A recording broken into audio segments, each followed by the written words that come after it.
ایک تو بات یہ ہے کہ ڈاکٹر صاحب کی بات سے اتفاق بھی ہے، اختلاف بھی ہے۔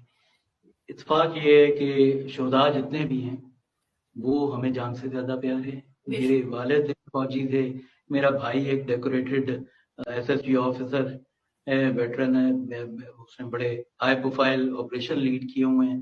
اسی طرح سے میری سسرال، میری اپنی فیملی، میرے بردر ان لا، مطلب اوور آل ہماری جو فیملی ہے وہ آرمی والی فیملی ہے، فوجیوں کی فیملی۔ لیکن جو چیزیں ہیں وہ مسائل ہیں، ناگوار جملہ ہوگا بہت ساری سماعتوں کے لیے۔ آج ہمیں جان کی قربانیاں، ان سے زیادہ ہمیں مالی قربانی کی ضرورت ہے۔ پاکستان اگر بحران میں ہے اور پاکستان خطرے میں ہے، اس کی وجہ ہماری بیمار معیشت ہے۔ رشیا جیسی سپر پاور اگر ٹوٹی تھی تو معیشت کی وجہ سے ٹوٹی تھی، ہم نے نہیں توڑی تھی۔ تو معیشت بہت اہم چیز ہے، اور معیشت کے اوپر جو بوجھ ہے وہاں قربانی کی ضرورت ہے ہمیں سبھی اداروں سے بھی، کیونکہ آپ کے بس میں آپ جب چاہیں کہیں آپریشن کر لیں شروع، اور پھر دیکھیے نا 75 سال ہو گئے آپریشن پہ آپریشن ہو رہے ہیں، اور اسٹیبلٹی کوئی نہیں ہے۔ اب اسٹیبلٹی کہاں سے آتی ہے؟ وہ تو پولیٹیکل گورنمنٹس لاتی ہیں نا، وہ چاہے ہمیں جتنی مرضی ناپسند ہو، چاہے نریندر مودی کیوں نہ ہو۔ جب ایک پولیٹیشین کے طور پہ کشمیر کے لیے وہ ایک کرتا ہے کہ اتنی بڑی سازش وہ کر گیا، یہ کوئی فوجی تھوڑی کر سکتا تھا، وہاں کا کوئی جرنیل تھوڑی کر سکتا تھا، وہ سیاستدان تھا، اس لیے اتنی بڑی چال چل گیا وہ۔ تو یہاں پہ ہمیں اس وقت جانی قربانیوں کی سے زیادہ مالی قربانی کی ضرورت ہے۔ جو بجٹ ہے اتنا بڑا، مطلب آپ ایک طرف جو بجلی کا بل ہے وہ سویپر کی تنخواہ 20,000 ہے اور اس کو بل آ رہا ہے 15,000، آپ آئی ایم ایف کا ایکسکیوز پیش کرتے ہیں۔ دوسری طرف آپ نے اپنے 20% تنخواہوں کا ریز بھی لے لیا، آپ نے 400 ارب سے اوپر بجٹ میں اپنے میں اضافہ بھی کروا لیا دفاعی اور دوسرے بجٹ میں۔ تو وہاں قربانی دیجیے خدا، وہاں یہ جتنی فرسٹریشن ہے یوتھ کے اندر، یہ جو لڑنے پہ اتر رہی ہے، مرنے مارنے پہ اتر رہی ہے، اس کی بنیادی ریزن تو وہی ہے کہ جیب میں کچھ نہیں ہے۔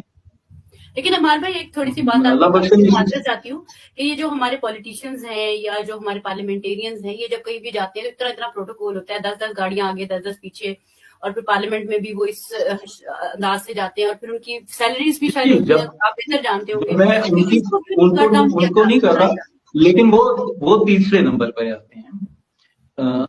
پہلے نمبر پہ یہ ہیں دفاع والے، دوسرے نمبر پہ، بلکہ پہلے دوسرے ایک ہی ججز ہیں، ان کی آپ تنخواہیں دیکھ لیں۔ کل ایک جج صاحب نے 2,000 یونٹ ان کا فری تھا، انہوں نے کہا جی کہ میں نے سولر لگوا لیا ہے تو باپٹا مجھے اب 2,000 یونٹس کے پیسے دے۔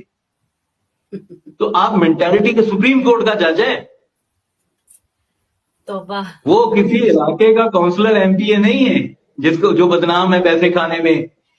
بھئی آپ کو 2,000 یونٹ اول تو ملنے نہیں چاہیے، پہلی بات کیوں ملے آپ کو، اور اگر ملے بھی ہیں تو وہ اس لیے نہیں ملیں گے وہ آپ نے آگے بیچنے، وہ تو آپ کو ایک سہولت دی گئی ہے جو غلط دی گئی۔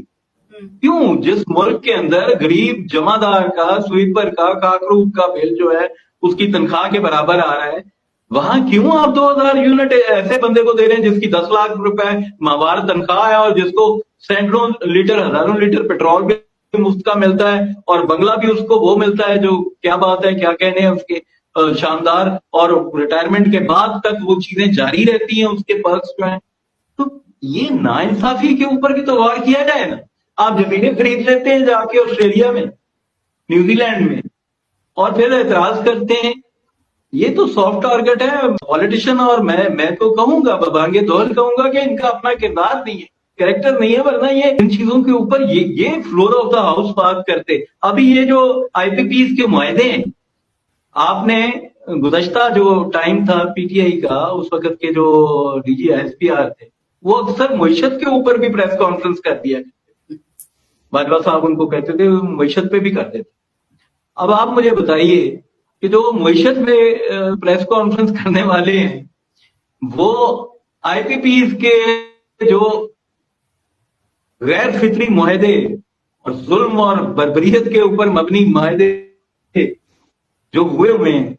رزاق داؤد صاحب ہیں, پاکستان کے بہت بڑے انڈسٹریلسٹ ہیں, 740 روپے کا ایک یونٹ, اور پچھلے 4 سال سے وہ بجلی نہیں بنا رہے, لیکن ہر سال 1000 کروڑ یا 1000 ارب کے قریب وہ لے رہے ہیں, کیونکہ وہ بائنڈنگ ہے, معاہدے میں لکھا ہوا ہے.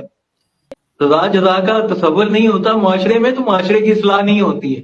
تو پہلی بات یہ ہے کہ جن سیاستدانوں نے وہ معاہدے سائن کیے, ایگریمنٹس, ان کو کٹہرے میں لایا جائے, یا کم از کم اتنی اخلاقی جرت ہو ہم میں کہ ہم ان معاہدوں کو عوام کے سامنے رکھ دیں اور کچا چٹا کھولیں کہ رزاق داؤد صاحب پی ٹی آئی کا حصہ تھے اور باقی جتنے آئی پی پیز کے مالکان ہیں وہ نون لیگ کا حصہ ہے.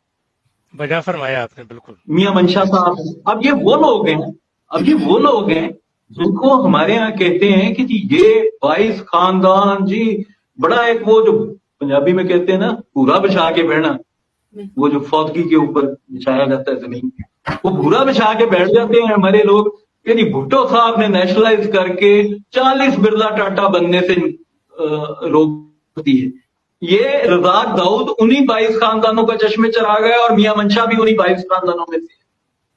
تو کیا آپ کے ہاں, آپ کے تاجر کے ہاں, آپ کے بزنس مین کے ہاں وہ کریکٹر پایا جاتا ہے جو برلا ٹاٹا کے اندر ہے؟